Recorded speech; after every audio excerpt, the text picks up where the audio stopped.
এই তিনটি নির্বাচনের সঙ্গে যারা যুক্ত ছিল, বিশেষত নির্বাচন সিইসি সহ তার সহকর্মীরা, তারা কিন্তু এখনো পর্যন্ত সরকারি বেতন দিচ্ছে, গাড়ি তারা ব্যবহার করছে, তারা কোয়ার্টারে আছে।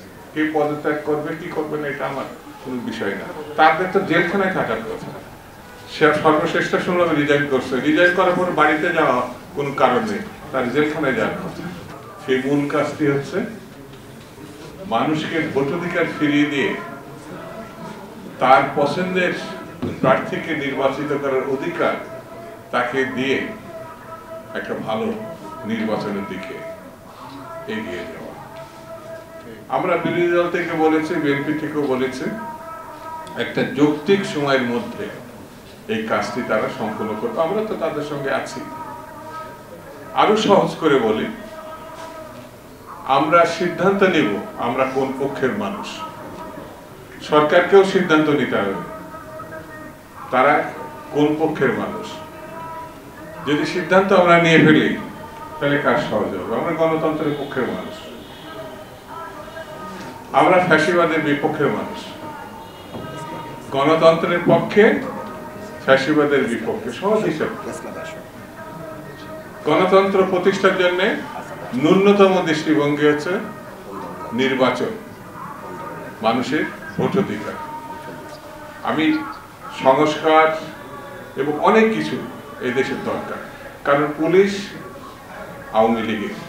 সুস্বাদু বাদাম, তিল আর স্বাস্থ্যকর গ্লুকোজ সব মিলিয়ে প্রাণ পিনাট বার। স্মার্ট কিছু খাও। সামরিক বেসামরিক আমলাতন্ত্র আওয়ামী লীগের।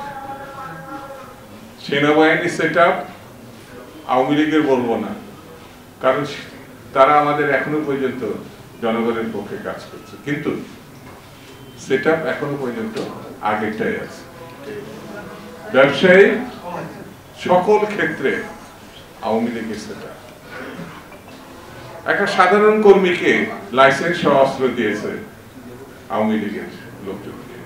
তাদের 18 থেকে 20 লক্ষ হাজার কোটি টাকা তাদের কাছে লুটপাটের টাকা আছে। এর মধ্যে আমাদেরকে কাজ করতে হবে, সরকারকে কাজ করতে হবে।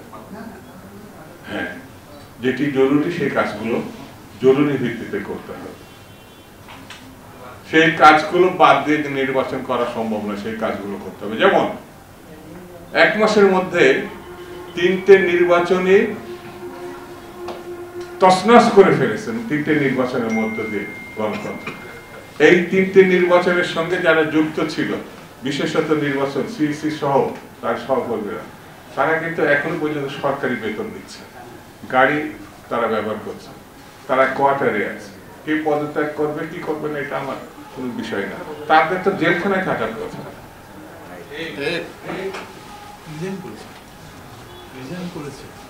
সে সর্বশ্রেষ্ঠ শুনলাম রিজাইন করছে, রিজাইন করার পর বাড়িতে যাওয়া কোনো কারণ নেই, তার জেলখানায় যাওয়ার কথা।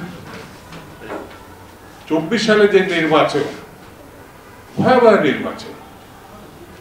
14 সালে যে নির্বাচন, নির্বাচনই না। 18 সালের নির্বাচন, কোন নির্বাচন না। এই ধরনের নির্বাচন জাতি প্রত্যাশা করে না। 71 মুক্তিযুদ্ধের পরে একটা জাতির এই ধরনের নির্বাচনের নামে তামাশা কেউ প্রত্যাশা করে না। সেই জন্য আমি এই সরকারের কাছে অনুরোধ করব, আহ্বান জানাবো, সবকিছু যেন সুন্দর একটি দৃশ্যের মধ্যে আমরা আনতে পারি, সেই উদ্যোগটা এই সরকার গ্রহণ করবে। আমরা তাদের সঙ্গে আছি।